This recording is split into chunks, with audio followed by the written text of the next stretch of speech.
দিতে হবে, জবাব তোমাকে দিতে হবে, ছাড়তে হবে। জবাব তোমাকে দিতে হবে। পুরুলিয়ার গঙ্গাসাগরগামী সাধু সন্তদের ওপর আক্রমণের ঘটনার প্রতিবাদ কর্মসূচি মঙ্গলবার মিছিল এবং ডেপুটেশনের আয়োজন করা হয়েছে বিশ্ব হিন্দু পরিষদের তরফে। এই মিছিল ধর্মতলা ওয়েলিংটন হয়ে মেট্রো চ্যানেল পর্যন্ত হবে। সেখান থেকে এক প্রতিনিধি দল গিয়ে রাজ্যপালের কাছে ডেপুটেশন জমা দেবে।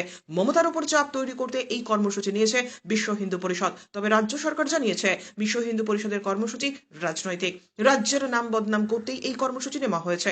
শাসক দল আরো বলেছে, ঘটনার প্রথম দিন পুলিশ ব্যবস্থা নিয়েছে, এর পিছনে রাজনৈতিক কোনো কারণ নেই, তাই এই কর্মসূচিকে খুব একটা আমল দিতে চাইছে না রাজ্য সরকার, বরং বিষয়টি নিয়ে তৃণমূল রাজনৈতিকভাবে মোকাবিলা করার পরিকল্পনা নিয়েছে।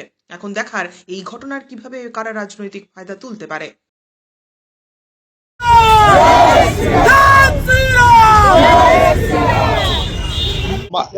আমাদের যে এই পরিস্থিতি, বাংলার যে আমাদের সাধুদের উপরে যে আঘাত, এই যে আমাদের মানসিকতার ভিতরে দূরত্ব বজায় রাখাটা ভগবানের কাছে বিদ্রুপ।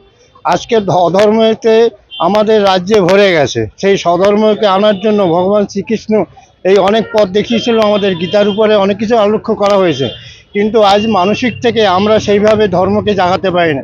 আজকের এই সনাতন ধর্মের বিরুদ্ধে আঘাত আনা মানে কি আমাদের ভারতবর্ষের ভিতরে যে দুর্নীতি যে প্রথম পর্যায়ে চলে গেছে, এই বোঝা আঘাতের জন্য আমরা বিশ্বাস যে ভগবান আজকের আমাদের দ্বারা দিয়ে কিন্তু এই জগতের কাছে কল্যাণ কামনা জানি শান্তি ফিরে আসে, তার ব্যবস্থার জন্য আমরা আজকে রাস্তায় নামছি। আমাদের ওলিয়ন্টন এসকোতে এখান থেকে সোজা আমরা মেট্রো চ্যানেল অবধি যাবো, ওখান থেকে আমরা জমায়েত হবো, জমায়েতে বক্তৃতা হওয়া। মানে দেখুন, গোটা পশ্চিমবঙ্গে যা পরিস্থিতি তৈরি হচ্ছে তাতে পশ্চিমবঙ্গকে হিন্দু শূন্য করে দেবার একটা অভিসন্ধি, পশ্চিমবঙ্গকে বাংলাদেশের সঙ্গে মিলিয়ে দেবার যে চক্রান্ত, আমরা ক্রমশ রাজনৈতিকভাবে যেমন তার মোকাবিলা করছি, আজ সে সাহসটা এমন জায়গায় এসে পড়েছে যে পুরুলিয়াতে সাধু মহারাজদের উপরে আক্রমণ। আজকে বিশ্ব হিন্দু পরিষদ থেকে তাই সিদ্ধান্ত নেওয়া হয়েছে, একটা প্রতিবাদ মিছিল, সাধু মহারাজরা সামনে হাঁটবেন, আমরা তাদের সঙ্গে।